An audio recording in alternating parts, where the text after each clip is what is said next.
The bitter December wind cut through the empty streets like a knife, carrying with it the promise of the harshest Christmas Eve in years. Snow fell in thick, heavy flakes, covering the city in a blanket of white that should have been beautiful but instead felt suffocating. Most people were tucked safely in their warm homes, wrapping last-minute gifts and preparing for tomorrow's celebrations. But not everyone had that luxury. Benjamin Carter pulled his wool coat tighter around his shoulders as he walked the deserted sidewalk, his expensive Italian leather shoes crunching softly in the fresh snow. At 45 he had built Carter Industries into a billion-dollar empire, but tonight he felt more alone than ever. His penthouse apartment, with its floor-to-ceiling windows and designer furniture, had felt like a prison. He needed air, needed to walk, needed to escape the suffocating weight of another Christmas spent entirely by himself. That's when he saw her. At first, Benjamin thought his eyes were playing tricks on him. Surely what he was seeing couldn't be real. But as he moved closer, the horrifying truth became undeniable. There, behind the old brick building that housed Murphy's Corner store, a small figure was hunched over a dumpster. The figure was tiny, impossibly small, and was digging through garbage bags with desperate intensity. As Benjamin got closer, he could see it was a little girl, probably no more than 8 or 9 years old. Her small hands, red and raw from the cold, pulled at plastic bags and cardboard boxes, searching for something. Her coat, if it could even be called that, was nothing more than a thin jacket with holes in the elbows and a broken zipper. Her feet, Benjamin realized with a jolt of horror, were bare except for a pair of worn sneakers with holes so big her toes were visible through them. The snow was falling harder now, accumulating on her shoulders and in her hair. She didn't seem to notice or care. She just kept digging, kept searching, with the focused determination of someone who knew that finding something, anything, might mean the difference between surviving the night and not. Have you ever seen something so heartbreaking that it changed the entire course of your life?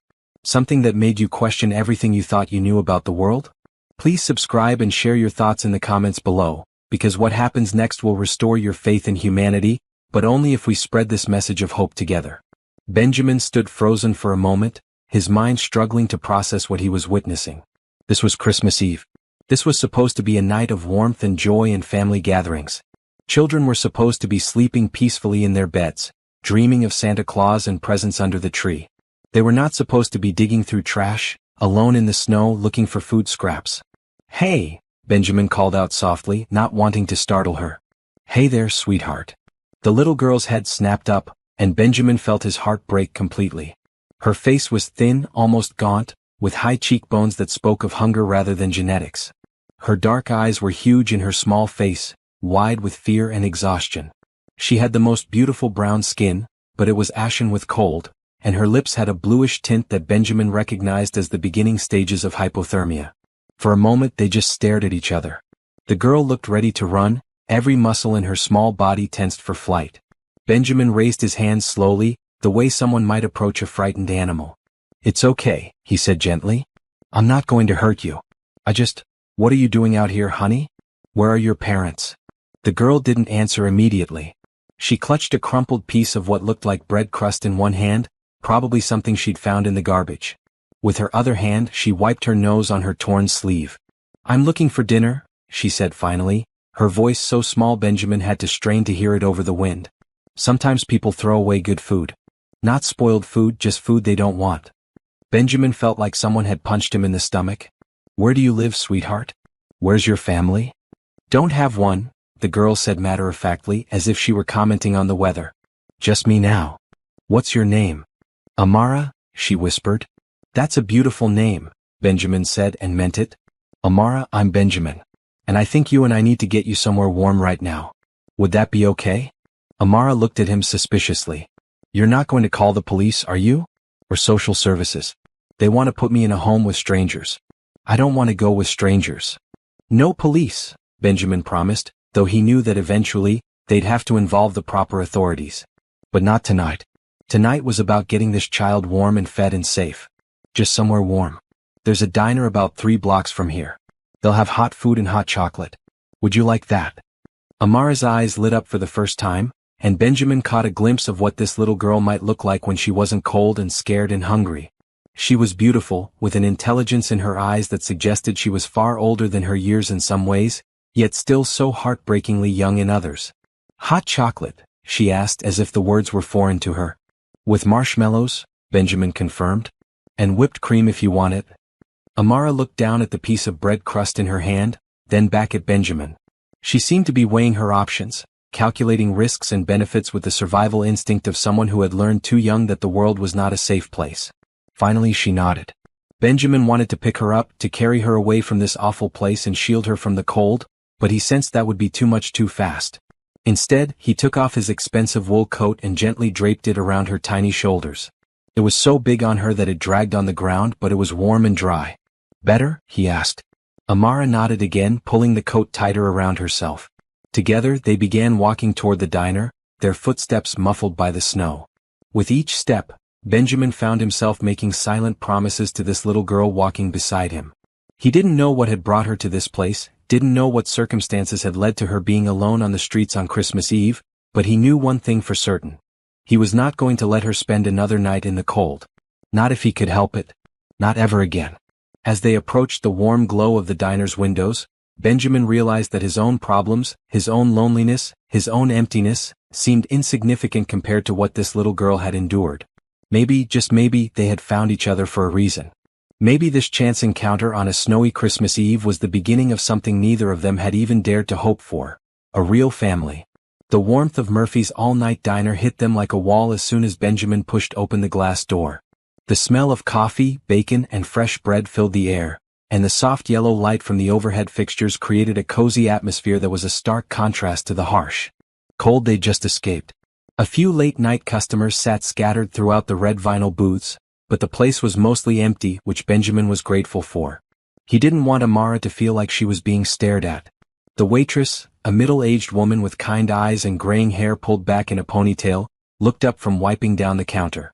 Her name tag read Dolores, and when she saw Benjamin and the tiny figure wrapped in his oversized coat, her expression immediately softened with understanding rather than judgment.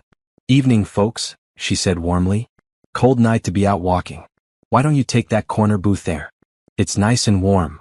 Benjamin guided Amara to the booth Dolores had indicated, helping her slide across the vinyl seat. The coat was so big on her that she was practically swimming in it, but Benjamin could see that she was already starting to thaw out.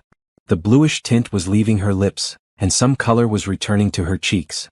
"Now then," Dolores said, approaching their table with two menus, "what can I get you folks started with?" "Some hot coffee. Hot chocolate maybe?" "Hot chocolate for the lady," Benjamin said, smiling at Amara. "With marshmallows and whipped cream. And coffee for me, please." "Coming right up," Dolores said, and Benjamin could tell from her tone that she understood this wasn't just any ordinary late-night customer situation. She'd probably seen enough in her years working the graveyard shift to recognize when someone needed extra kindness.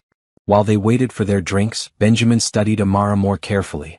Now that they were in good light and she wasn't shivering, he could see that she was probably closer to 8 years old rather than 9, though it was hard to tell. Malnutrition could stunt growth and she was definitely underweight.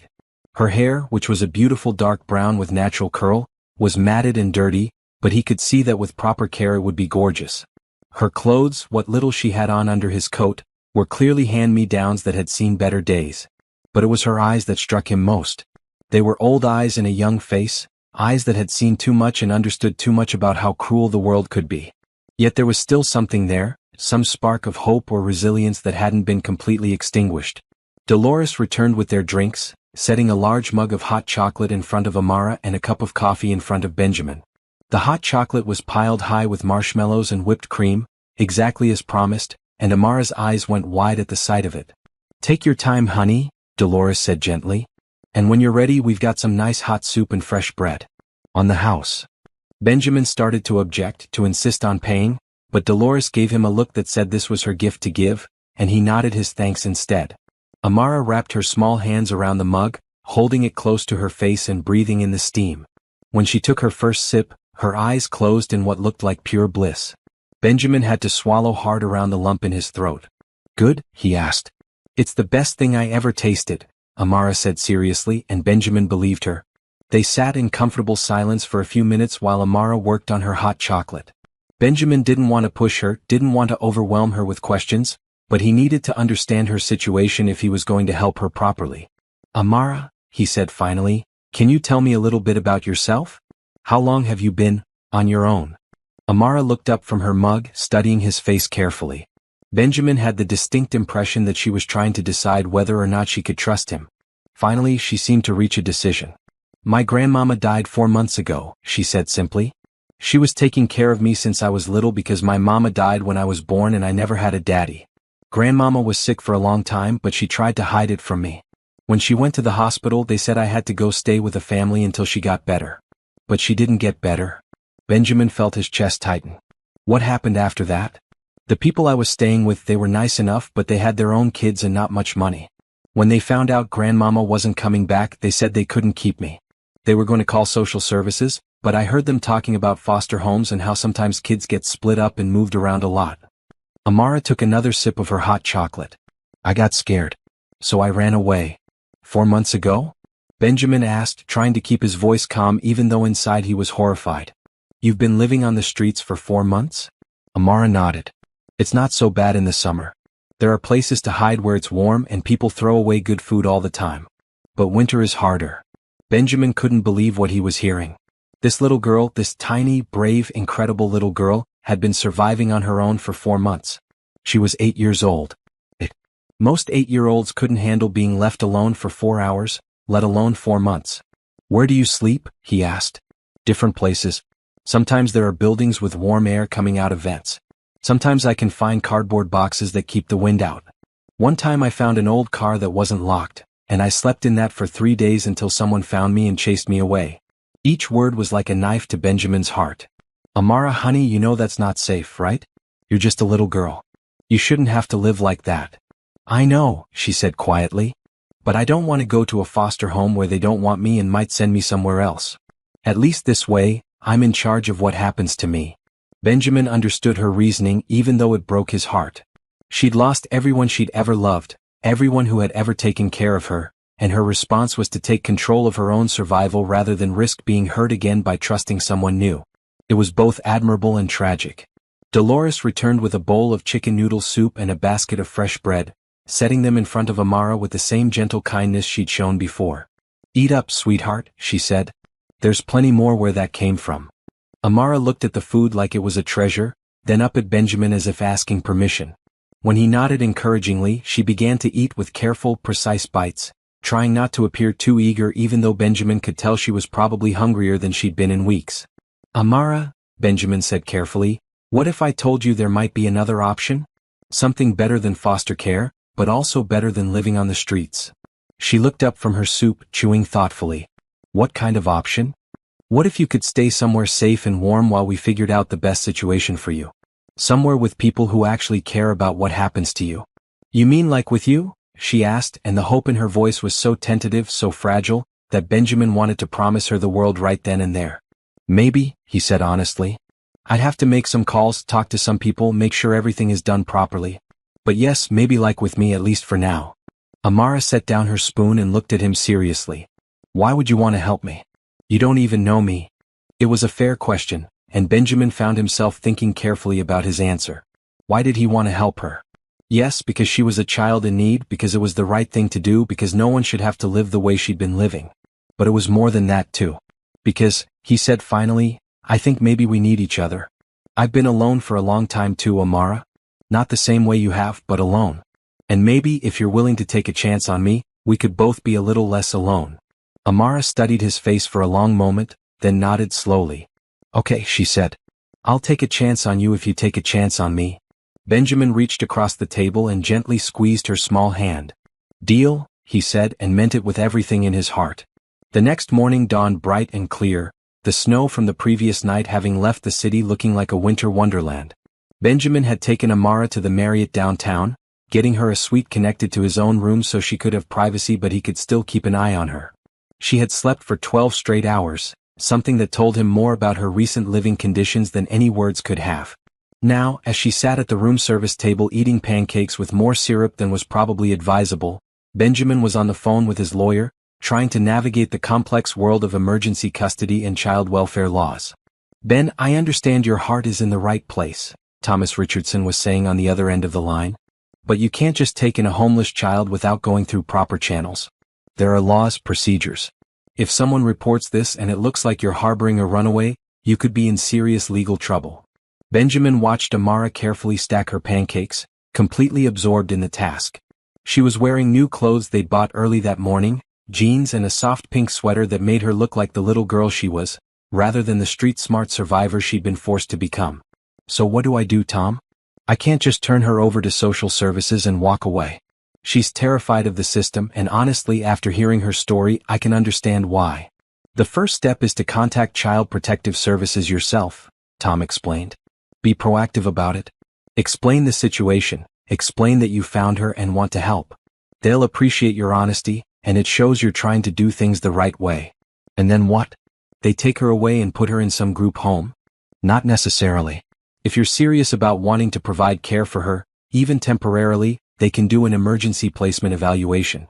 It's not adoption and it's not permanent, but it would allow her to stay with you legally while they work on finding a more permanent solution.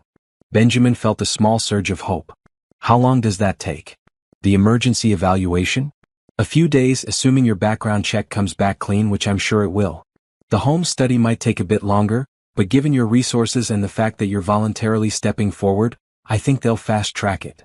Okay, Benjamin said, feeling better about the situation. Set up a meeting. The sooner the better. After he hung up, Amara looked up from her pancakes. Are you going to send me away now? She asked quietly. Benjamin's heart clenched. No, sweetheart. I'm trying to make sure you can stay with me legally so no one can take you away. But to do that, we need to talk to some people who help children just to make sure everything is done properly. Social workers, Amara said, and it wasn't a question. Yes, but good ones, Amara. People whose job it is to make sure kids like you are safe and happy. And I'll be there with you the whole time, okay? I'm not going anywhere. 3 hours later, they were sitting in the offices of the Department of Children and Families, waiting to meet with a social worker. Benjamin had used his connections to get an emergency appointment, something that normally would have taken weeks. Amara sat beside him, holding his hand tightly, wearing a brave expression that didn't quite hide her underlying fear. Mr. Carter? Amara? A woman appeared in the doorway, smiling warmly. She was African American, probably in her late 30s, with kind eyes and a professional but approachable demeanor. I'm Patricia Thompson, but you can call me Miss Patty. Would you like to come back to my office? Patricia's office was bright and cheerful, with children's drawings on the walls and a small table with crayons and coloring books.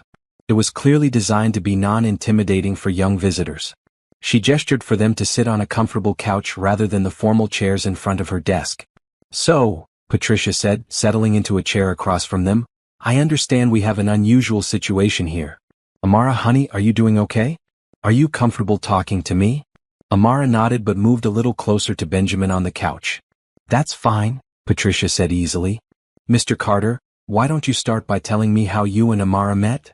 Benjamin told the story of finding Amara behind the diner, his voice steady but his emotions clearly engaged. Patricia listened without interruption, occasionally making notes on a pad of paper. When he finished, she turned to Amara. Amara, is that how you remember it happening too? Yes, ma'am, Amara said politely. And how are you feeling about staying with Mr. Carter? Do you feel safe with him? Yes, ma'am. He's been really nice to me. He got me warm clothes and let me take a bath with real shampoo and everything. And he doesn't yell or get mad. Patricia smiled. That's good to hear. Now, I need to ask you some questions about before you met Mr. Carter. Is that okay? For the next hour, Patricia gently questioned Amara about her life with her grandmother, the family she'd briefly stayed with, and her months on the streets. She was skilled at drawing information out without making it feel like an interrogation, and gradually Amara began to relax and open up. You're a very brave girl, Amara, Patricia said when they were finished.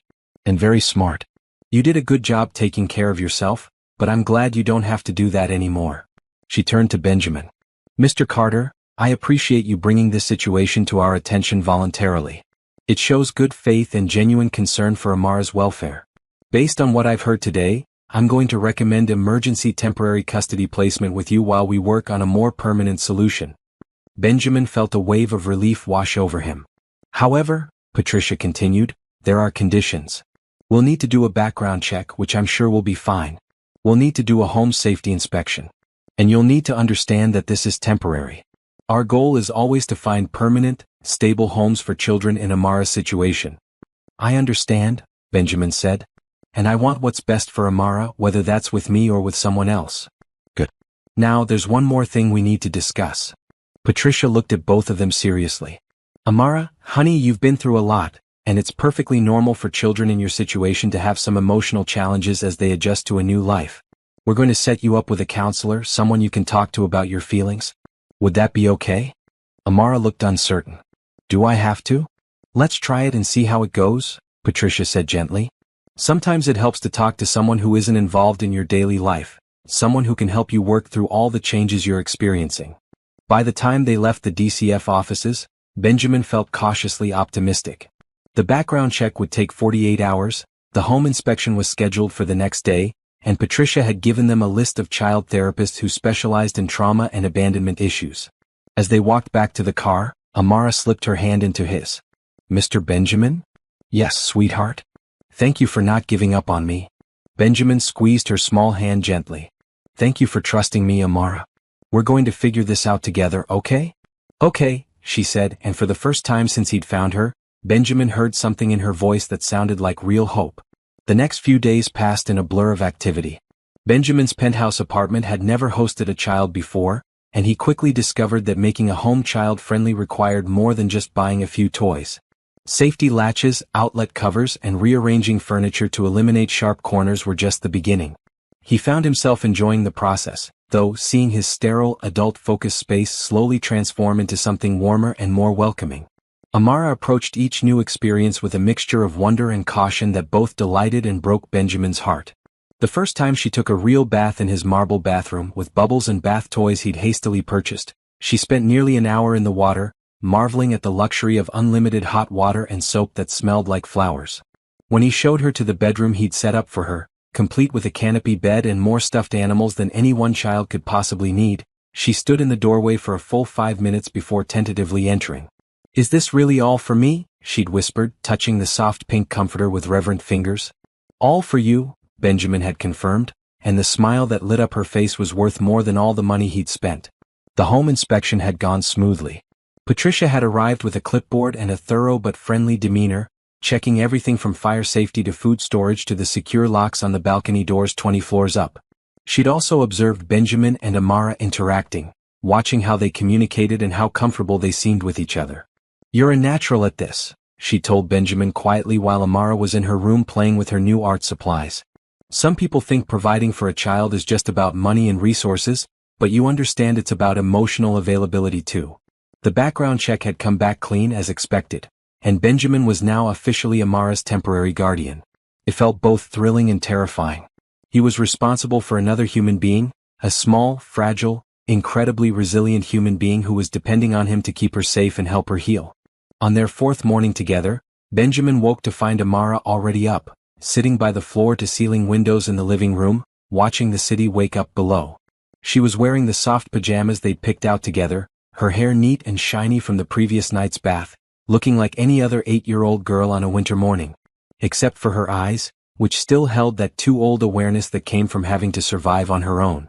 Good morning, sweetheart, he said, settling into the chair beside her. Did you sleep okay? Yes, sir, she said politely. The bed is really comfortable.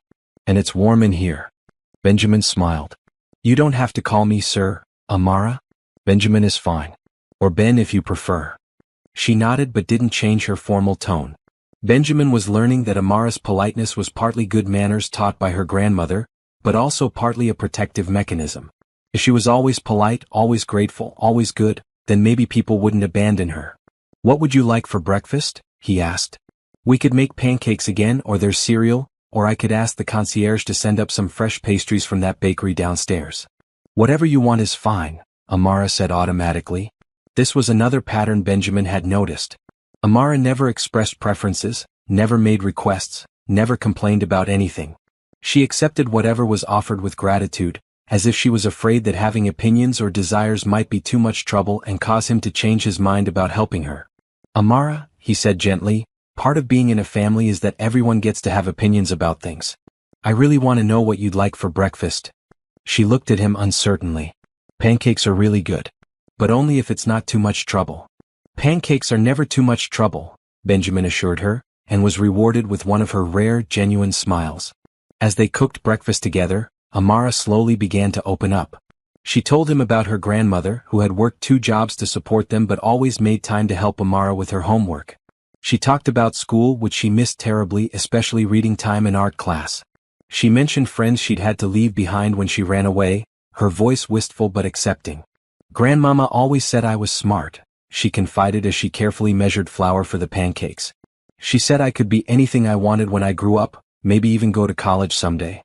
"Your grandmother was absolutely right," Benjamin said firmly. "You are incredibly smart, Amara. And you're definitely going to college someday if that's what you want." After breakfast, Benjamin had a proposal. "I was thinking we could go shopping today. Not for necessities this time, but for fun things. Books, art supplies, maybe some games we could play together. What do you think?" Amara's eyes lit up.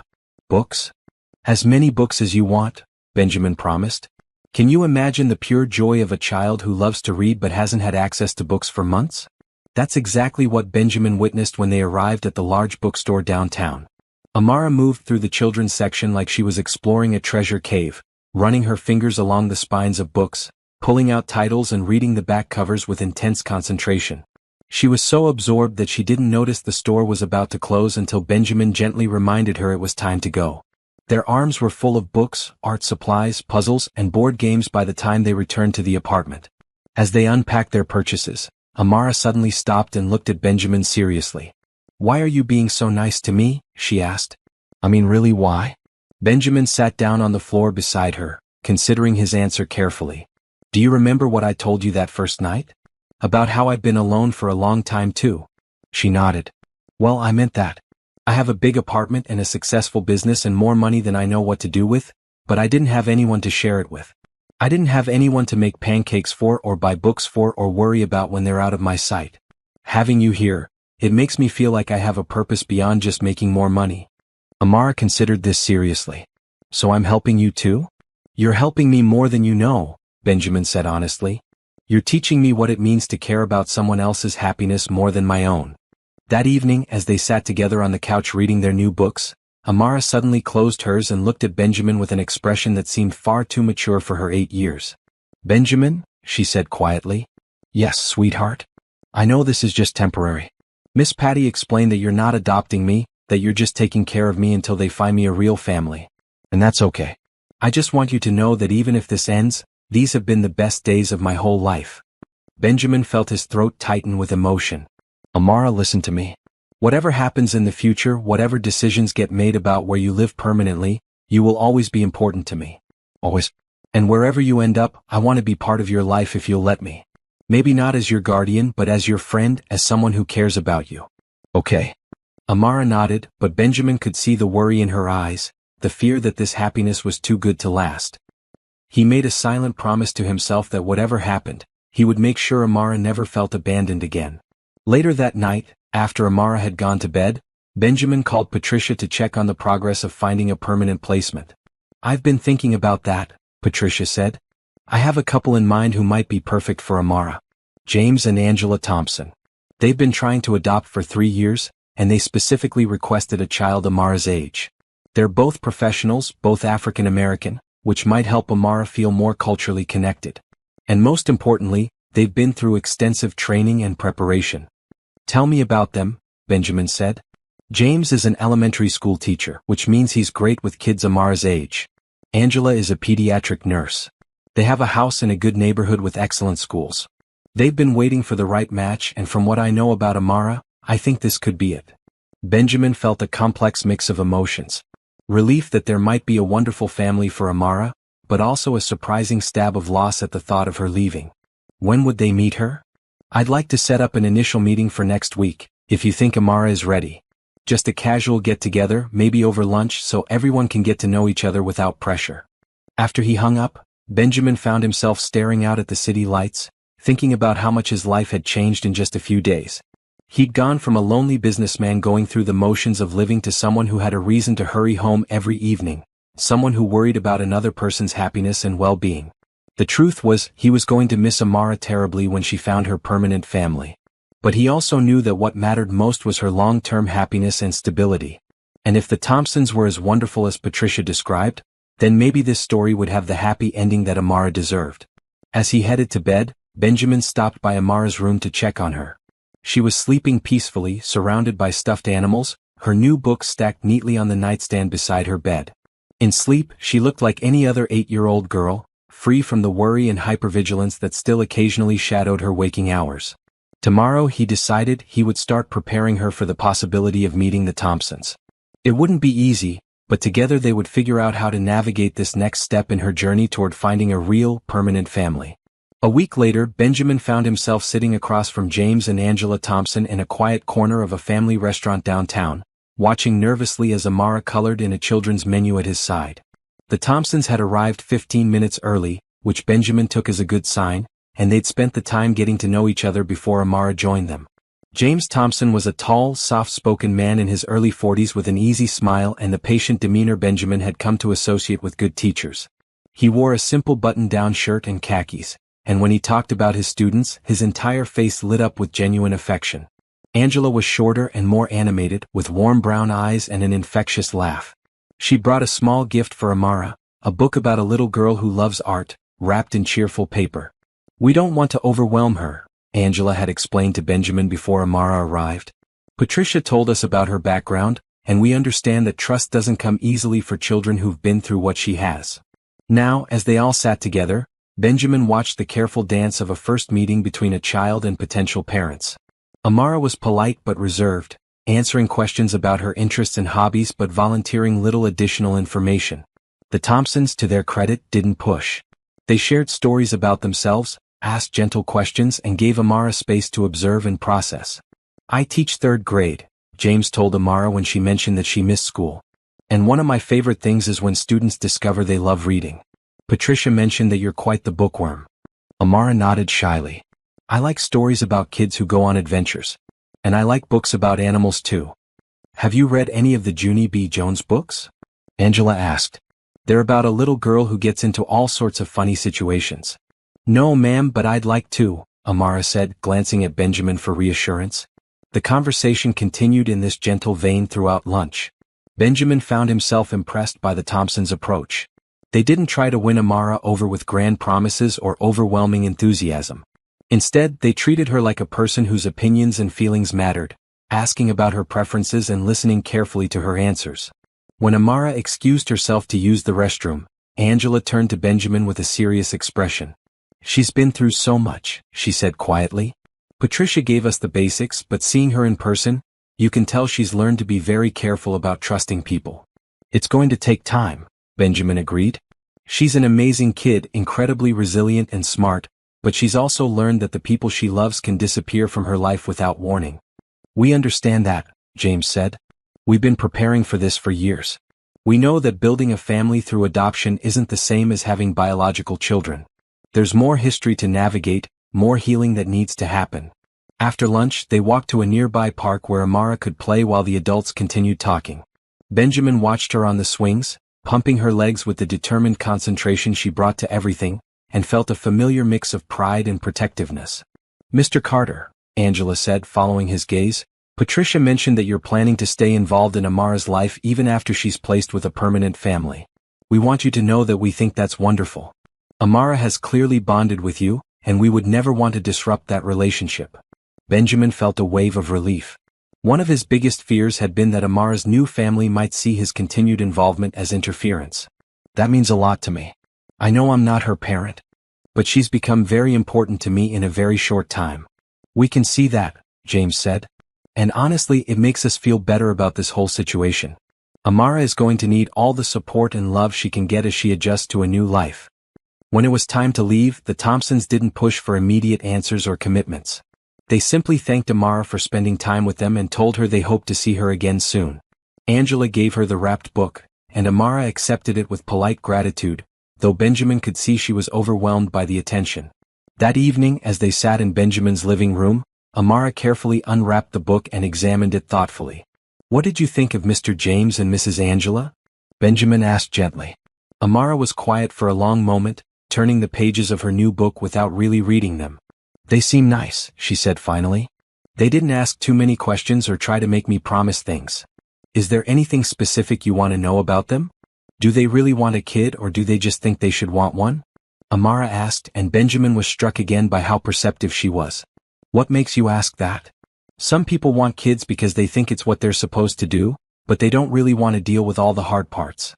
Like when kids are sad or scared or have bad dreams. Benjamin realized that Amara was probably thinking about the family she'd briefly stayed with after her grandmother died, people who'd been willing to help in a crisis but not equipped for the long-term reality of caring for a traumatized child. From everything Patricia has told me and from spending time with them today, I think they really genuinely want to be parents, Benjamin said carefully. They've been trying to have children for years, and they've taken classes and done home studies and prepared themselves for exactly the kind of challenges you're worried about. But what if they change their minds when they find out how much trouble I am? Benjamin's heart broke a little. Amara, sweetheart, you are not trouble.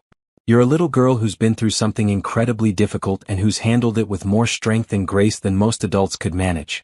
Anyone who gets to be your family is going to be lucky to have you. Amara looked at him skeptically. You have to say that because you're taking care of me. I'm saying it because it's true, Benjamin said firmly. And I think if you give Mr. James and Mrs. Angela a chance, you'll see that they think so too. Over the next few days, Patricia arranged several more meetings between Amara and the Thompsons. They went to a children's museum together, had dinner at the Thompsons' house, and spent an afternoon at a local park. Each time, Amara seemed a little more relaxed, a little more willing to engage in conversation. Benjamin could see that she was cautiously beginning to like them, though she was still holding back emotionally. It was James who finally found the key to reaching her during their fourth meeting. They were at the Thompsons' house, and Amara had been admiring Angela's collection of houseplants. When Angela mentioned that she'd love to start a garden in the spring, Amara had shyly admitted that she'd helped her grandmother with a small vegetable garden behind their old apartment building. Would you like to help me plan what we should plant? Angela had asked, and Amara had nodded eagerly. But it was when James sat down at the piano in their living room and began playing a gentle melody that Amara truly opened up for the first time. She'd crept closer to listen, and when he'd asked if she'd like to try playing, her eyes had lit up with genuine excitement. My grandmama had an old keyboard, she told him as he showed her where to place her fingers on the keys.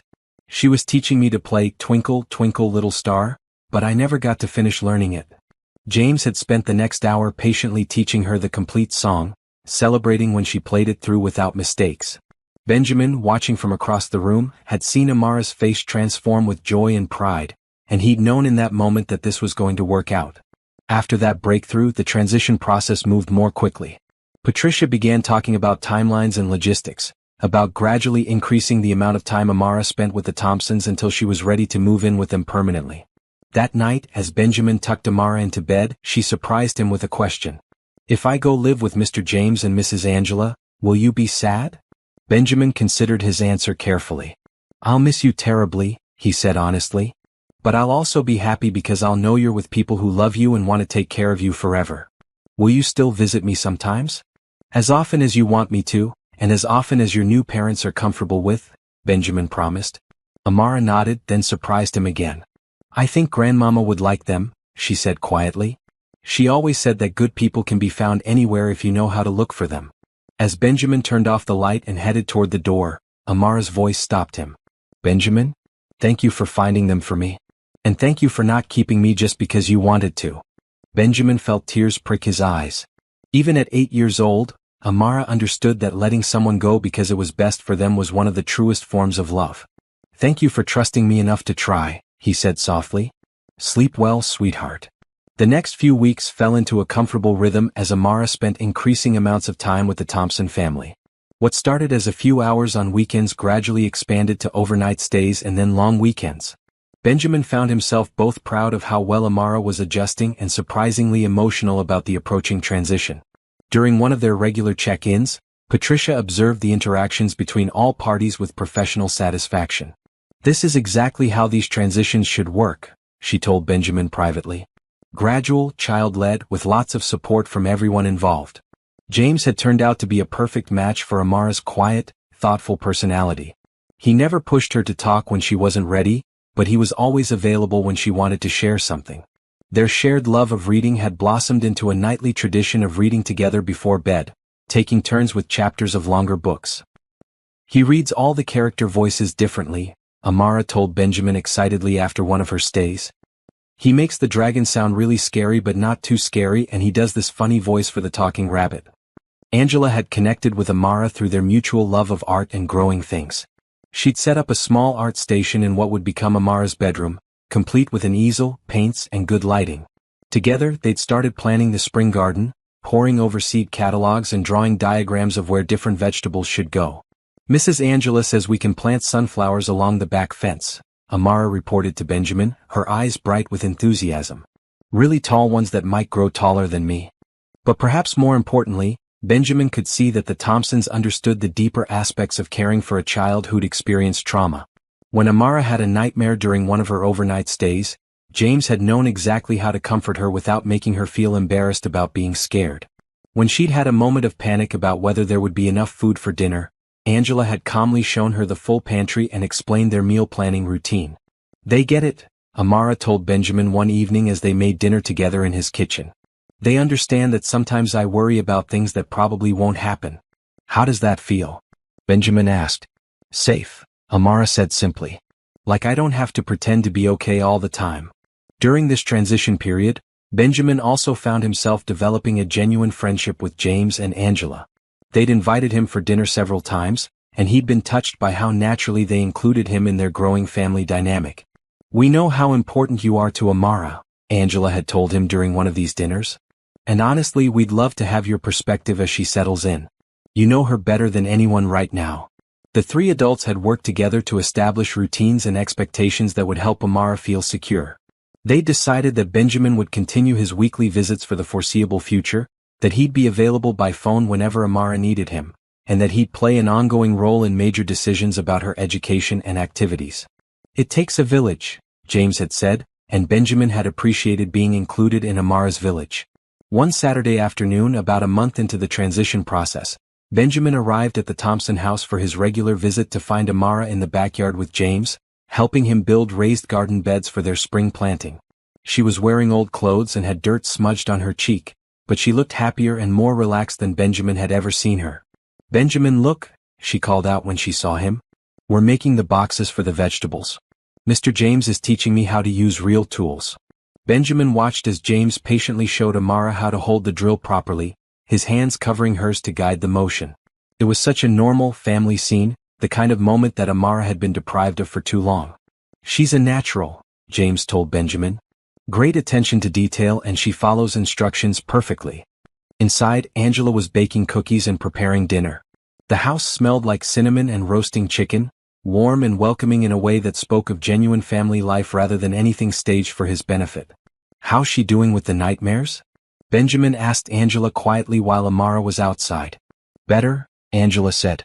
"Still having them occasionally, but she's starting to come to us when she wakes up scared instead of trying to handle it alone. That feels like progress." During dinner, Benjamin watched the easy interaction between Amara and her soon-to-be parents. She chattered about her day at school, where she'd recently enrolled in the local elementary school. James helped her with a math problem she'd been struggling with, and Angela listened attentively to her plans for what they should plant in their new garden beds. It struck Benjamin that this wasn't a family in the making anymore. This was simply a family.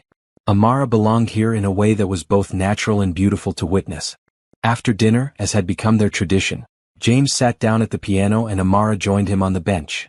She'd progressed far beyond "Twinkle, Twinkle, Little Star," and was now working on a simple arrangement of "Amazing Grace" that James had adapted for her skill level. As her small fingers moved across the keys, Benjamin felt a complex mix of emotions. Pride in how far she'd come, gratitude for the family who'd embraced her so completely, and yes, a certain sadness about his changing role in her life. But it was the good kind of sadness, the kind that came from watching someone you love find their place in the world. "She's ready," Patricia told him later that week during one of their regular phone check-ins. "All the pieces are in place for the final transition. How are you feeling about it?" "Like it's exactly what should happen," Benjamin said honestly. "The Thompsons are incredible and Amara is thriving with them. I'm going to miss having her here full-time, but this is what's best for her." "And that," Patricia said warmly, "is exactly what makes you perfect in this role. Not everyone understands that loving a child sometimes means letting them go to where they'll be happiest. Are you following this incredible journey of love, sacrifice, and new beginnings? Don't forget to subscribe and share your thoughts about Benjamin's difficult but beautiful decision in the comments below. What would you do in his situation? The adoption paperwork was progressing smoothly, with a court date scheduled for the following month. In the meantime, Amara would make the final transition to living with the Thompsons full-time, though she'd continue her regular visits with Benjamin. As he prepared for this next phase, Benjamin found himself reflecting on how much his own life had changed. 6 weeks ago, he'd been a lonely businessman with more money than purpose. Now, he had a family of sorts, people he cared about deeply and who cared about him in return. He had Amara, who would always be special to him regardless of where she lived. And he had James and Angela, who'd become genuine friends united by their shared love for one remarkable little girl. Most importantly, he had a clearer sense of what mattered in life. It wasn't the size of his bank account or the success of his business ventures. It was connections, relationships, the ability to make a positive difference in someone else's life. Amara had given him that gift and he would be grateful for it forever. 3 weeks later, as December returned with its promise of another Christmas, Benjamin found himself in the unprecedented position of helping plan a celebration for a real family. The contrast with the previous year when he'd walked those empty streets alone was not lost on him. "We want to make this the most special Christmas Amara's ever had," Angela told him during one of their planning sessions at the Thompson house.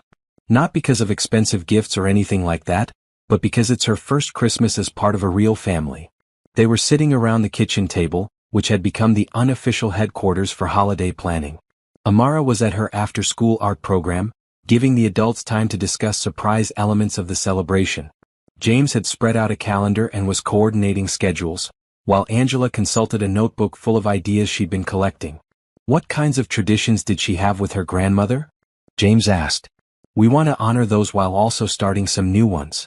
Benjamin thought back to the stories Amara had shared during their early conversations. She mentioned that her grandmother always made special cookies at Christmas, cut into star shapes, and they would walk around their neighborhood looking at holiday lights. Simple things, but meaningful to her. "Star cookies we can definitely do," Angela said, making a note. "And there's a neighborhood about 20 minutes from here that goes all out with Christmas decorations. We could make that our Christmas Eve tradition." "What about Christmas morning?" Benjamin asked. "How do you want to handle presents?" This was something they'd discussed before. Benjamin's instinct was to shower Amara with everything she'd never had, but the Thompsons had gently suggested a more measured approach. Too many gifts might overwhelm her or make her feel uncomfortable about accepting so much. "A few meaningful gifts," James said. "Things that show we've been paying attention to her interests. And maybe one big surprise that's something she's dreamed about but never asked for." They'd learned that Amara had always wanted a bicycle. She'd mentioned it casually once, saying that her grandmother had promised to save up for one before she got sick. It was the perfect big surprise. "I'd like to contribute to that," Benjamin said. "Not just the bike, but maybe a lesson or two so she can learn to ride safely." "That would be wonderful," Angela agreed. "She'd love having you involved in teaching her." Over the next week, their preparations intensified. Benjamin found himself surprisingly invested in getting every detail right. He helped James string lights around the house, assisted Angela with cookie decorating supplies, and secretly arranged for the bicycle to be delivered and assembled on Christmas Eve. Amara, meanwhile, was glowing with excitement about her first real Christmas celebration. She'd thrown herself into making gifts for everyone, spending hours at her art station creating personalized paintings for James, Angela, and Benjamin. The secrecy required for surprise making delighted her, and she'd recruited Angela as her co-conspirator for wrapping supplies and hiding places. "I never got to make presents for people before," she confided to Benjamin during one of his visits. "Grandmama and I didn't have money for supplies, and when I was on the street, I didn't have anyone to make things for." "What did you make for Christmas when you were with your grandmother?" Benjamin asked. "We would find pretty things on our walks, like interesting rocks or leaves that hadn't fallen apart yet, and Grandmama would help me make them into little decorations. She said the best gifts come from the heart, not from stores." Benjamin made a mental note to share this philosophy with James and Angela. It perfectly captured what they were trying to create, a Christmas focused on love and family rather than material excess. The weekend before Christmas, they decided to have a practice run of their holiday traditions. All four of them piled into James's car and drove to the neighborhood Angela had discovered, where nearly every house was decorated with elaborate light displays. Amara pressed her face to the car window as they drove slowly through the streets, her eyes wide with wonder. "Look at that one," she exclaimed, pointing to a house covered in thousands of twinkling lights. "It looks like a fairy castle." They parked and walked through a small park in the center of the neighborhood, where local residents had set up a community display complete with a light tunnel and animated reindeer. Amara held Benjamin's hand on one side and Angela's on the other, practically vibrating with excitement. "This is the most beautiful thing I've ever seen," she whispered as they walked through the tunnel of lights. Later, back at the Thompson house, they made hot chocolate and the first batch of star cookies, using a recipe Angela had found that was similar to what Amara remembered her grandmother making. As they rolled out dough and used cookie cutters, Amara chattered happily about Christmas plans. "Are you sure it's okay that I made you a present?" she asked Benjamin for the third time. "You've already given me so much." "Amara, sweetheart, the best presents are the ones made with love," Benjamin assured her. "I can't wait to see what you've created. And you're going to be here Christmas morning, right? For the whole day. If that's what you want, and if James and Angela don't mind having me underfoot all day." "We'd be honored to have you," James said warmly. "Christmas is about family, and you're definitely part of ours." That night, after Benjamin had returned to his apartment, he found himself reflecting on how dramatically his life had changed. A year ago he dreaded Christmas, seeing it as a reminder of everything he lacked. Now he was actively involved in planning a celebration that felt more meaningful than any holiday he'd experienced as an adult. His apartment, once a showcase of expensive minimalism, now had touches of Amara throughout. Her artwork decorated his refrigerator, her favorite books had a permanent place on his coffee table, and he'd even bought a small Christmas tree, something he hadn't done in years. The next few days passed in a blur of final preparations. Benjamin helped James assemble the bicycle on Christmas Eve afternoon, while Angela and Amara were out buying last-minute baking supplies. They hid it in the garage, covered with a sheet, ready for its Christmas morning debut. "She's going to lose her mind when she sees this," James said, adjusting the seat height one final time. "In the best possible way," Benjamin agreed, imagining Amara's face when she discovered her long-dreamed-of bicycle. That evening they had their official Christmas Eve celebration. They drove through the light display neighborhood again, this time as an established tradition rather than a test run. They made more star cookies, sang Christmas carols with James at the piano, and read "'Twas the Night Before Christmas" together by the fireplace. As Amara got ready for bed, she hugged each of them tightly. "This is the best Christmas Eve ever," she announced. "Thank you for making it so special." After she was asleep, the three adults finished the final preparations. They arranged presents under the tree, set out the bicycle with a large red bow, and put the finishing touches on the special Christmas breakfast Angela had planned. "Thank you," Angela said to Benjamin as they stood back to admire their work. "For everything. For finding her, for taking care of her, for helping us become a family." "Thank you for giving her the family she deserves," Benjamin replied. "And for letting me be part of it." As he drove home that night, Benjamin felt a contentment he hadn't experienced in years. Tomorrow would bring Amara's first real Christmas morning, surrounded by people who loved her unconditionally. It would mark the official beginning of her new life as a permanent member of the Thompson family. And while his role was evolving from guardian to family friend, Benjamin knew that the love they'd built together would last forever. Christmas morning couldn't come soon enough. Christmas morning dawned bright and crisp, with fresh snow covering the ground like nature's own gift wrapping. Benjamin arrived at the Thompson house early, carrying a thermos of coffee and his contribution to Christmas breakfast. Homemade cinnamon rolls that he'd gotten up at 5 a.m. to prepare. "Someone's excited," Angela teased as she let him in the front door. "It's barely 7 o'clock. "I couldn't sleep," Benjamin admitted, and it was true. He'd been as excited as any child about this Christmas morning, probably more excited than he'd been about anything in years. James emerged from the kitchen, already dressed and holding a cup of coffee. "Amara's still sleeping, but I don't think that's going to last much longer. I heard her stirring about 20 minutes ago." They didn't have to wait long. At exactly 7:23 a.m., they heard the soft patter of bare feet on hardwood floors, followed by a small gasp from the living room. "Oh my goodness," came Amara's voice, filled with wonder. "Oh my goodness, oh my goodness." They found her standing in the doorway of the living room, taking in the scene before her. The tree was surrounded by carefully wrapped presents, but it was the bicycle, gleaming red with a huge silver bow, that had captured her attention completely. Is that for me?" she whispered as if speaking too loudly might make it disappear. "Merry Christmas, sweetheart," Angela said, wrapping an arm around Amara's shoulders. Amara looked up at each of them in turn, her eyes bright with tears of joy. "A real bicycle?" "My own bicycle." "Your very own," James confirmed. "Benjamin helped pick it out. He thought you might like the color." Amara launched herself at Benjamin, wrapping her arms around his waist in a hug so fierce it nearly knocked him off balance. "Thank you, thank you, thank you," she mumbled into his shirt. I can't believe it's real. There's more, Angela said gently. Why don't you check what else is under the tree? The next hour was pure magic. Amara opened each present with careful reverence, taking time to admire and thank everyone before moving on to the next. She received art supplies, books, a beautiful winter coat, and board games the whole family could enjoy together. But it was the smaller, more personal gifts that seemed to mean the most to her. James had framed one of her paintings and hung it in his study. So I can see your artwork every day when I'm grading papers, he explained.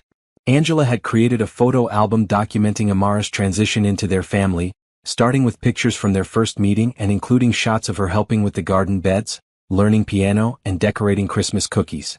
But it was Benjamin's gift that made her cry happy tears. He'd had a locket made, with a photo of Amara and her grandmother on one side and a photo of her new family on the other. So you can always carry both families with you, he said as he helped her put it on. The family that loved you first and the family that loves you now. Amara touched the locket gently, then looked up at Benjamin with an expression of pure gratitude. It's perfect, she whispered. When it came time for Amara to give her gifts, she was practically bouncing with excitement. She'd made each of them a painting, but they weren't just random artwork. She'd painted specific memories from their time together.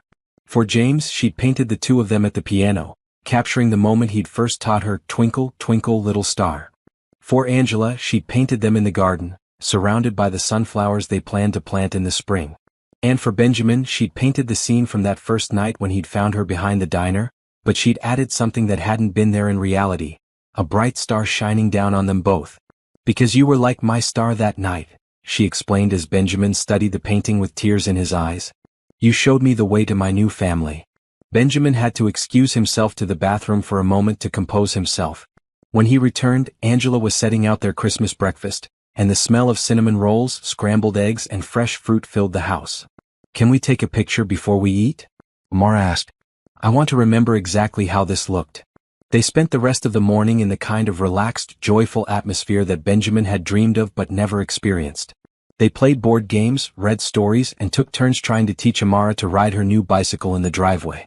She was a quick learner, and by afternoon she was pedaling confidently up and down the sidewalk with James jogging alongside her. Look at me, she called out to Benjamin and Angela, who were watching from the front porch. I'm really riding. For Christmas dinner, Angela had prepared a feast that somehow managed to be both elegant and comfortable. They used the good china and lit candles, but the conversation was filled with laughter and the kind of easy teasing that marked a real family. During dessert, Benjamin made an announcement that he'd been planning for weeks. I have something to tell you all, he said, reaching into his jacket pocket for an envelope. Amara, I've set up something called a trust fund for you. It's money that will pay for your college education and anything else you might need as you grow up. But more than that, I've also established the Amara Johnson Foundation. Amara looked confused. What's that? It's an organization that will help other children who are in situations like you were. Kids who are homeless or in need of families. We're going to make sure no child has to spend Christmas Eve digging through garbage for food. Amara's eyes went wide. You're going to help other kids like me? We're going to help them, Benjamin corrected gently. This foundation will be something we all work on together. When you're older, if you want to, you can help decide how we use the money to help children. James and Angela exchanged a meaningful look. That's incredible, Benjamin, Angela said. What a beautiful way to honor what brought us all together. And, Benjamin continued, I've also talked to a lawyer about something else. James, Angela, I'd like to make sure that if anything ever happens to you, Amara could come back to live with me. Only if she wants to, of course, and only if the courts approve. But I want her to know that she'll always have a backup plan, always have someone looking out for her. The room went quiet for a moment, and Benjamin worried that he'd overstepped. But then Amara got up from her chair and came around the table to hug him. So I'll never be alone again? She asked quietly. Never, Benjamin promised, hugging her back. You have a whole family now, and we're all going to take care of each other. Later that evening, after they'd cleaned up from dinner and played more games by the fireplace, Benjamin prepared to head home. As he put on his coat, Amara appeared beside him with something in her hands. I have one more present for you, she said shyly. I made it this morning before everyone woke up. She handed him a small hand-drawn Christmas card. On the front, she'd drawn a picture of all four of them standing together in front of a Christmas tree. Inside, in her careful 8-year-old handwriting, she'd written, Thank you for saving my life and giving me a family. Love, your daughter of the heart, Amara. Benjamin felt his throat close up completely. Daughter of the heart, he repeated softly. Is that okay? Amara asked, suddenly uncertain. I know you're not my real dad, but you feel like family to me. Benjamin knelt down so he was at her eye level. That's the most beautiful thing anyone has ever called me, he said honestly. And you'll always be my daughter of the heart, no matter what. As he drove home that night, Benjamin reflected on the perfect symmetry of it all. Exactly 1 year ago, he'd been walking alone through empty streets, feeling like his life had no real meaning or purpose. Tonight, he was driving home from the most meaningful Christmas of his life, knowing that he'd helped create something beautiful and lasting. His phone buzzed with a text from Angela. Thank you for making this the most perfect Christmas ever. Amara is already planning what we should plant in the garden for you to see in the spring. Benjamin smiled and typed back, thank you for letting me be part of your family. See you all soon. At a red light, he looked at Amara's Christmas card again, studying her drawing of their little family. In the picture they were all holding hands, all smiling, all clearly belonging together. It was exactly what Christmas was supposed to be about. Love, family, and the magic of new beginnings. Tomorrow would bring the official adoption hearing, where Amara would legally become Amara Thompson. But tonight, Benjamin knew that the real adoption had already taken place. They'd all chosen each other, all committed to being family regardless of what any piece of paper said. It had been, without question, the most perfect Christmas any of them had ever experienced. January brought new routines and the official finalization of Amara's adoption. The courthouse ceremony was simple but deeply moving, with Judge Harrison making the legal pronouncement that transformed Amara Johnson into Amara Thompson. Benjamin sat in the front row, watching as his daughter of the heart officially became part of her forever family. Do you promise to love and care for Amara as your own daughter? Judge Harrison asked James and Angela. We do, they said in unison, and Benjamin saw tears of joy in all their eyes. After the ceremony, they celebrated with lunch at Amara's favorite restaurant, the same diner where Benjamin had first taken her on that snowy Christmas Eve. Dolores, the kind waitress who had shown them such warmth that first night, fussed over Amara and insisted that lunch was on the house. Look how much you've grown, Dolores said, admiring Amara's new winter coat and the confident way she carried herself. And look how happy you are. I have a real family now, Amara told her proudly. And Mr. Benjamin is still my special friend who visits every week. The transition into regular family life had gone more smoothly than anyone had dared hope. Amara had settled into her new school with enthusiasm, quickly making friends and impressing her teachers with her intelligence and creativity. Her third-grade teacher, Mrs. Patterson, had called James after the first week to rave about Amara's reading level and artistic abilities. She's clearly very bright, Mrs. Patterson had said, but more than that, she has this resilience and maturity that's remarkable for her age. She's going to do wonderful things. At home, Amara had claimed her space with the confidence of a child who finally felt secure. Her bedroom was filled with books, art supplies, and the stuffed animals Benjamin had bought her that first week. The walls were covered with her artwork, and Angela had framed several of her best pieces to display throughout the house. The piano lessons with James had become a daily highlight.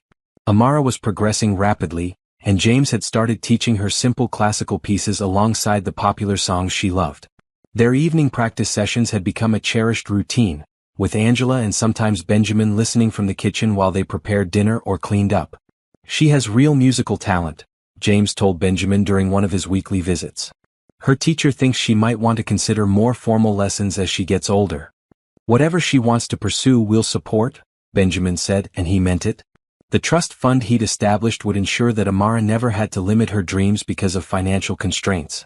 The garden project had become a family obsession as winter slowly gave way to spring. Amara and Angela spent hours poring over seed catalogs and planning the layout of their vegetable garden. They decided on tomatoes, peppers, carrots, and herbs, plus the sunflowers that Amara was most excited about.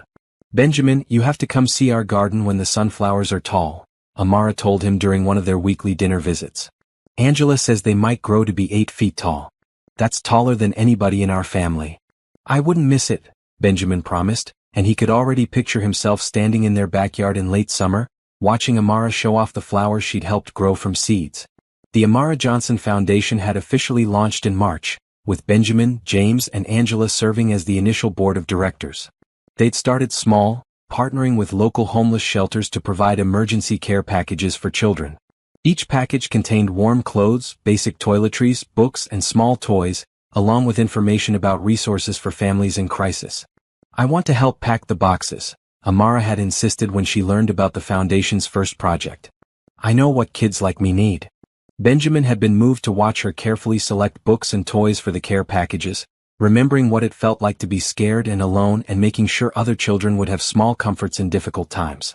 But it was the small, everyday moments that meant the most to Benjamin. The way Amara ran to hug him when he arrived for his weekly visits. The artwork she created especially for him, always signed "Love, Amara," in her careful handwriting. The phone calls when she wanted to share exciting news from school or ask his opinion about something important.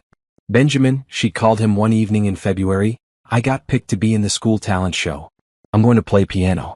Will you come watch me?" "I wouldn't miss it for anything," Benjamin had assured her, and he'd sat in the front row 2 weeks later, beaming with pride as Amara played Amazing Grace flawlessly for an audience of parents and classmates. One particularly meaningful moment came in late March, when Amara asked Benjamin to come with her to visit her grandmother's grave. It was something she'd wanted to do since moving in with the Thompsons, but she'd needed time to build up the courage. They brought fresh flowers and a small framed photo of Amara with her new family. As they stood beside the simple headstone, Amara talked to her grandmother in a quiet voice, telling her about school and friends and her new parents who loved her. "I think you would like them, Grandmama," she said softly. "They take good care of me just like you did. And Benjamin is still looking out for me too, just like he promised." Benjamin found himself wiping away tears as he listened to Amara's one-sided conversation with the woman who had loved her first and best. When she was finished, she turned to him with a peaceful expression. "I'm ready to go home now," she said, and Benjamin knew she meant the Thompson house, the place where she truly belonged.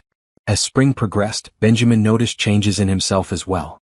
His work, while still successful, no longer consumed his entire identity. He'd started leaving the office earlier to attend Amara's school events or help with family projects. He'd begun dating again, something he hadn't done in years, though he was careful to only get involved with people who understood and respected his commitment to Amara.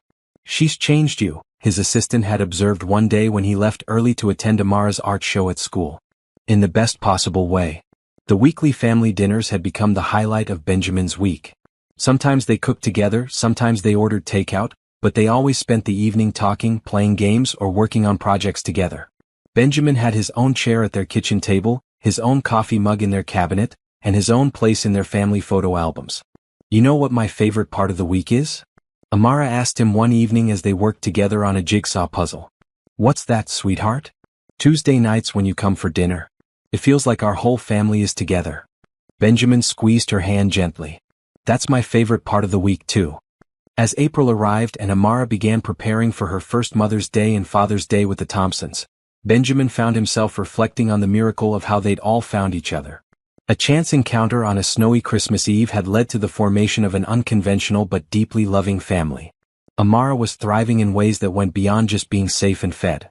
She was confident, creative, and filled with the kind of joy that came from knowing she was genuinely loved and wanted. James and Angela had become the parents they'd always dreamed of being, their house filled with the laughter and energy that only a child could bring. And Benjamin had discovered a purpose and meaning in life that he'd never known he was missing. But their story was far from over. As Benjamin watched Amara blow out the candles on her 9th birthday cake, surrounded by her new family and the friends she'd made at school, he knew that this was just the beginning of their adventure together. "Make a wish, sweetheart," Angela encouraged. Amara closed her eyes tight, made her wish, and blew out all 9 candles in one breath. When she opened her eyes, she looked directly at Benjamin. "I wish that our family would always be together," she announced. "All of us, forever and ever." "That's a wish that's definitely going to come true," Benjamin promised, and he meant it with all his heart. It was a crisp October morning, exactly 10 months after Amara's adoption, when Benjamin's phone rang with the call that would test everything they'd built together. He was in his office, reviewing quarterly reports, when James's panicked voice came through the speaker. "Benjamin, we need you at Roosevelt Elementary immediately. Amara is missing." The words hit Benjamin like a physical blow. "What do you mean missing?" They were on a field trip to the Natural History Museum downtown. When they did the head count to get back on the bus, she wasn't there. "The teachers have been looking for an hour. The police are on their way." Benjamin was already grabbing his keys and heading for the elevator. "I'll be right there." "Have you called Angela?" "She's already en route from the hospital." "Benjamin, where could she have gone? This isn't like her." She follows rules, she stays with groups. Something must have happened. During the 20-minute drive to the museum, Benjamin's mind raced through possibilities, each one worse than the last. Amara was responsible and cautious by nature. She wouldn't have wandered off without reason. Had someone taken her? Had she gotten scared about something and run? Had she been hurt and was unable to call for help? He found James and Angela standing with 2 police officers and several frantic-looking teachers in the museum's main lobby. Angela was crying and James was pacing back and forth, running his hands through his hair. "Any word?" Benjamin asked immediately. "Nothing," Angela said, her voice breaking. "They've searched the entire museum twice. She's not here." Officer Maria Santos, a kind-faced woman who had dealt with missing children cases before, approached Benjamin. "Are you the family friend they mentioned?" "I'm her. I'm very close to the family," Benjamin said. "Officer, what are you doing to find her?" "We've issued an Amber Alert, we have units searching the surrounding area, and we're reviewing all the museum security footage. But I need to ask you some questions about Amara's state of mind lately. Has she seemed upset about anything? Has there been any change in her behavior?" Benjamin, James, and Angela looked at each other. "She's been happy," James said. "Really genuinely happy. This is completely out of character for her." "She was excited about the field trip," Angela added. "She's been talking about seeing the dinosaur exhibit for weeks." Officer Santos nodded, making notes. Sometimes children who've experienced trauma, even children who seem to be doing well, can have unexpected triggers. "Is there anywhere she might go if she was feeling scared or overwhelmed? Somewhere that represents safety to her?" Benjamin felt a sudden, cold realization wash over him. "I think I know where she might be." 20 minutes later, Benjamin's car pulled up behind the old brick building that housed Murphy's Corner store. His heart was pounding as he got out and walked around to the alley behind the building, the same alley where he'd found Amara digging through garbage on that snowy Christmas Eve nearly a year ago. And there she was. Amara was sitting beside the dumpster, but not the way she'd been that first night. She wasn't searching for food or trying to survive. She was simply sitting cross-legged on the clean pavement, holding a small bouquet of flowers. She looked up when she heard his footsteps and her face was streaked with tears. "Amara," Benjamin said gently, approaching slowly. "Sweetheart, everyone is very worried about you. Are you okay?" She nodded but didn't stand up. "I'm not hurt or anything. I needed to come here." Benjamin sat down on the pavement beside her, not caring about his expensive suit. "Can you tell me why?"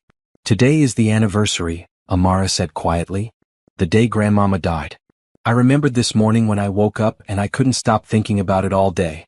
When we were at the museum, I kept thinking about how she never got to see me in a real family, never got to know that I was okay." Benjamin's heart broke for her. In all their careful attention to helping her adjust to her new life, they'd overlooked the significance of this painful anniversary. "So you came here to remember her?" Amara nodded, looking down at the flowers in her lap. "I bought these at the gift shop at the museum. I told Mrs. Peterson I needed to use the bathroom, but I went outside instead and got a taxi. I know I wasn't supposed to, but I had to come here." "Why here, sweetheart? Your grandmother isn't buried here." "This is where you found me," Amara said simply. "This is where my new life started. I wanted to bring flowers here and tell Grandmama that I'm okay, that I found my family, that she doesn't have to worry about me anymore." Benjamin felt tears spring to his eyes.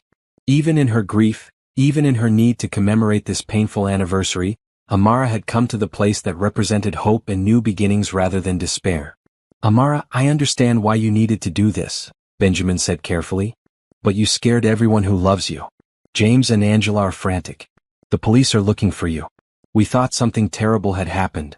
"I'm sorry," she said, and he could see that she genuinely was. "I didn't think about that. I just needed to be here for a little while." Benjamin pulled out his phone and called James. "I found her. She's safe. We're behind Murphy's Corner store. Yes, that place. We'll explain everything when we get back." After he hung up, Benjamin looked at Amara seriously. "We need to talk about this, sweetheart. About how you handled your feelings today.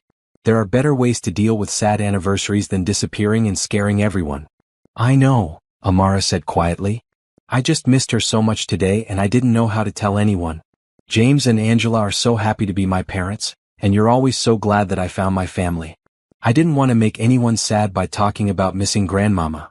Benjamin understood immediately. In their joy over Amara's successful transition, They'd inadvertently made her feel like she couldn't grieve for what she'd lost. "Oh, sweetheart," he said, pulling her into a gentle hug. "You never have to hide your feelings about your grandmother from us. We want you to remember her and miss her and talk about her whenever you need to. Loving your new family doesn't mean you have to stop loving the people who came before." They sat together in comfortable silence for a few minutes, with Amara leaning against Benjamin's shoulder. Finally, she looked up at him. "Can we put the flowers here before we go back? I want to finish what I came to do." "Of course." Together, they placed the small bouquet beside the dumpster. Amara closed her eyes and whispered something too quiet for Benjamin to hear, a private message to the grandmother who had loved her first and best. "Okay," she said finally. "I'm ready to go home now." The reunion at the museum was emotional and overwhelming. Angela swept Amara into a fierce hug, crying with relief. James knelt down to her level and gently asked if she was hurt, if anyone had bothered her, if she needed anything. The police officers were kind but firm about the importance of staying with adult supervision, and Amara apologized profusely to her teachers and classmates. That evening, all four of them sat around the Thompson family kitchen table, talking about the day's events with the honesty and openness that had become their family's foundation. "I'm sorry I scared everyone," Amara said again. "I won't leave like that again without telling someone where I'm going." "We're just glad you're safe," Angela said. "But Amara, honey, we need you to understand that you can always talk to us about missing your grandmother. She was the most important person in your life for a long time, and it's perfectly normal to have sad days about losing her. We could make today a special Remembrance Day every year," James suggested. "A day when we specifically honor your grandmother's memory and talk about how much she meant to you. And maybe," Benjamin added, "we could visit her grave together on this day every year. Take flowers there instead of to the alley." Amara's face brightened for the first time all day. "Could we really do that?" "Of course," Angela said. "She's part of your story, which makes her part of our family story too." As the evening wound down and they prepared for bed, Amara pulled Benjamin aside for a private conversation. "Benjamin," she said quietly, "when I was sitting in that alley today, I realized something." "What's that, sweetheart?" "A year ago I was there because I didn't have anywhere else to go. I was scared and cold and alone. But today when I went back, I knew I had a home to return to. I knew I had people who would come looking for me because they loved me. That made all the difference." Benjamin felt his throat tighten with emotion. "You're absolutely right. And you'll always have people looking out for you no matter what." "I know," Amara said with the confident smile of a child who finally, completely understood what it meant to be truly loved. "I'm not alone anymore. I have a whole family." 3 months later, as they gathered around the Christmas tree for Amara's second Christmas with the Thompson family, Benjamin reflected on how much they'd all grown over the past year. They'd weathered their first real crisis as a family, and it had only made them stronger. They'd learned that love wasn't just about the good times, but about supporting each other through difficult moments and painful memories. Amara had started seeing a counselor who specialized in childhood grief, and she'd learned healthy ways to process her feelings about loss while still embracing her new life. The anniversary of her grandmother's death had become an annual day of remembrance, with visits to the cemetery and stories about the woman who had shaped Amara's early years. The Amara Johnson Foundation had grown as well, now helping dozens of homeless children throughout the city. Amara had become its youngest volunteer, helping to pack care packages and even speaking at fundraising events about the importance of helping children in crisis. "Every child deserves to have someone who believes in them," she'd said at the foundation's annual dinner, speaking with a confidence that would have been unimaginable a year earlier. "I was lucky enough to find not just one person, but a whole family who believes in me." As Benjamin watched Amara help James and Angela prepare Christmas breakfast, he marveled at the transformation in all their lives. This little girl who had once been digging through garbage for food scraps was now a confident, joyful child surrounded by people who adored her. James and Angela had become the devoted parents they'd always dreamed of being. And Benjamin had discovered that the most meaningful success in life wasn't measured in dollars or business achievements, but in the love shared within a family. "Benjamin," Amara called from the kitchen, "come help us make the star cookies. I want to teach you Grandmama's technique." As he joined his chosen family in the warm, flower-dusted kitchen, Benjamin smiled at the beautiful symmetry of it all.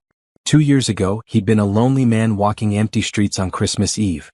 Now he was part of something precious and permanent, a family bound not by blood but by choice, love, and the kind of miracle that happens when people open their hearts to each other.